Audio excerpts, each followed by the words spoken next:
I en fjern sneklædt landsby mod nord boede der en særlig julemand ved navn Nikolaj. Nikolaj var kendt for sit store skæg, varme smil og sin glimtende kane. Men Nikolaj havde en hemmelig passion. Han elskede at investere. Når han ikke pakkede gaver eller styrede sine rensdyr, sad han foran sin gamle computer med en kop dampende kakao og studerede aktiekurser. Eller i en ledig stund fandt han sin investeringsapp frem og holdt øje med markedernes udvikling. Nikolaj var overbevist om, at han havde en særlig evne til at vælge de bedste investeringer. Hver gang han investerede i en ny aktie, steg den. Landsbyens alfa begyndte at tale om Nikolajs magiske talent, og hans rygte voksede selv uden for juleland. En decembermorgen før juleaften kiggede Nikolaj på sin investeringsapp. I løbet af det forgangne år var hans investeringer eksploderet i værdi. Der var grønne tal overalt, og det føltes som om hver en beslutning han tog var præget af magi. Måske er jeg ikke kun god til at dele gaver ud, men også til at investere, sagde han stolt til sig selv.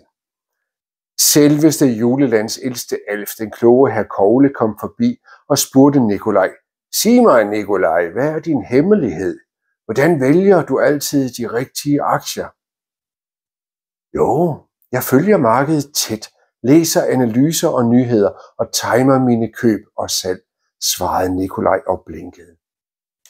Alt gik godt lige indtil en stormfuld decemberdag. Pludselig begyndte markedet at falde. Nikolajs magiske aktier styrtdykkede.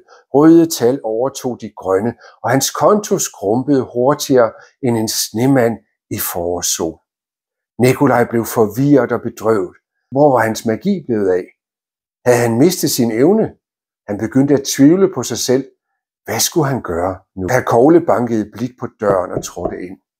"Nikolaj," sagde han med et venligt smil. "Måske var din succes ikke kun et resultat af dine evner, men også af held." Nikolaj tænkte længe over hr. Kogles ord. Han huskede, hvordan han faktisk ikke havde analyseret så meget, som han egentlig gerne ville, men mere bare fulgt sin mavefornemmelse.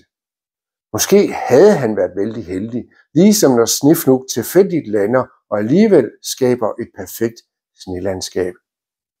Med et lettet suk lukkede Nikolaj sin investeringskonto og gik tilbage til sit rigtige arbejde, at sprede juleglæde.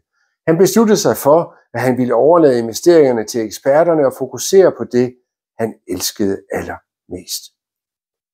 Selv de mest magiske julefolk kan blive narret af tilfældigheder. Sand succes handler ikke altid om færdigheder. Nogle gange er det blot held i forklædning. Det var årets juleeventyr 2024, og har du læst Fooled by Randomness af Nassim Taleb, så kan du måske se, hvor jeg har fået min inspiration, fordi det er jo netop tandlægen i Nassim Talebs bog, jeg tager det fra. Julemanden, han havde en idé om, at han havde nogle kompetencer, altså det her med en illusion om kompetence, men det var måske i virkeligheden mere held. Han var måske ikke så god til at analysere og vælge aktier. Det var bare markedet, der generelt steg. Så er der det her med, at vi husker vores vindere, det man kalder selektiv overlevelse. Vi husker på vinderne, glemmer taberne, og dermed så får vi jo det her ensidige fokus, hvor det jo faktisk virker som om, at vi er ganske dygtige og ganske succesrige. Men det er jo kun det halve billede måske. Det skal man passe på med. Og endelig, så kan vi godt få sådan en illusion af kontrol, hvor vi tror, at vi ved at følge markedet tæt, ved at kigge på markederne og holde øje med, hvad der sker, så er vi egentlig i kontrol over, hvad der sker. Men det er vi jo ikke. Altså hvis du glemmer at kigge på markederne en dag, så kører de jo alligevel videre. De er fuldstændig ligeglade med, om vi følger med i det eller ej. Er du dygtig, eller er du heldig? Det kan være svært at se. Vi tror tit selv, at vi er dygtige, men det er måske held og tilfældigheder, der i større grad spiller ind. Det var måske det sidste juleeventyr fra min side. Jeg har jo valgt at lukke min virksomhed, men lad os nu se, hvad der sker. Får jeg en god idé, kan det jo godt være, at der også kommer et eventyr i 25. Tusind tak, fordi du har givet og fulgt med i det, jeg har gået og lavet de sidste 9 år. Det er jeg rigtig, rigtig glad for. Min podcast, den er stadigvæk derude. Der kommer ikke nye afsnit. Bøgerne, dem kan du stadigvæk købe. Det kan være, at du kan finde den på hulemandens.dk, ellers i boghandler rundt omkring i Danmark. Endnu en gang tak for støtten, og held og lykke med dine investeringer. God jul.